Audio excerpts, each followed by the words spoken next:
after years of relentless, shameful anti-executive office takedown tactics, Brian Stelter actually had this exchange on his Fantasyland weekend show. Aaron, your view of this, when you see entire media companies essentially exist to tear down Joe Biden, is there an equivalent to that on the left tearing down Trump? There really isn't. And, what I would say, it's really a diet of this type of information that a lot of these voters are getting. A lot of the voters that I talk to, I can, when I interview them, I do hear them saying a lot of the talking points that sound very familiar from some of these shows, which I try to listen to. You can hear these comments being echoed by voters, and that this is the diet that they're on. AM radio, conservative talk. This is the big number on the main question: should the Senate vote to convict and remove President Trump from office? A slim majority of Americans in this poll, Brianna, 51% say yes, 45% say no. Just think about how far we have slid down the slippery slope of the mountain in just a handful of years. This president is impeached for life. There's nothing the Senate can do that can ever erase that.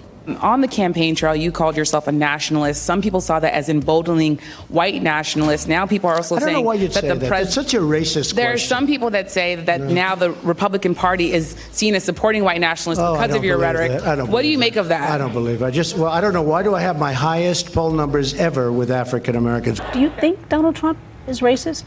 I do. Why doesn't President Trump condemn racism? His own words and actions tell you why. He's a racist. Stelter exists in a parallel news universe of his own making, where he is America's redeemer, and his disciples are sent out among us to rid the world of truths they don't understand. Look at this right here. The guy that goes around policing and calling for censorship and then claims that Trump's wrong, there's no censorship of conservatives or patriots. You are incredibly shameful. How are you doing, Alex? You're just look at you. You are literally an anti-American, anti-free speech coward. You're going to go down the history books at the Criminal News Network.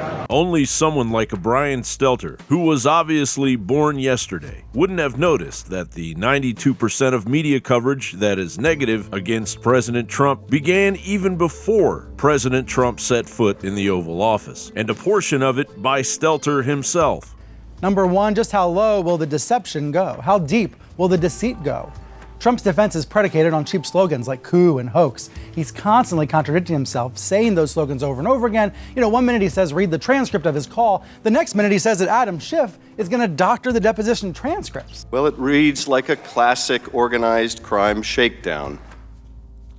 Shorn of its rambling character and in not so many words, this is the essence of what the president communicates. We've been very good to your country, very good. No other country has done as much as we have. But you know what? I don't see much reciprocity here. I hear what you want. I have a favor I want from you, though. And I'm going to say this only 7 times, so you better listen good. I want you to make up dirt on my political opponent, understand lots of it.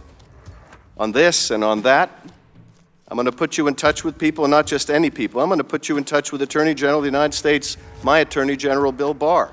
CNN is a cultural information disease, a full-blown propaganda arm shelling out conspiracies of the socialist left for their globalist paychecks. Anyone held in its sway should see a mental health care provider. John Bound reporting.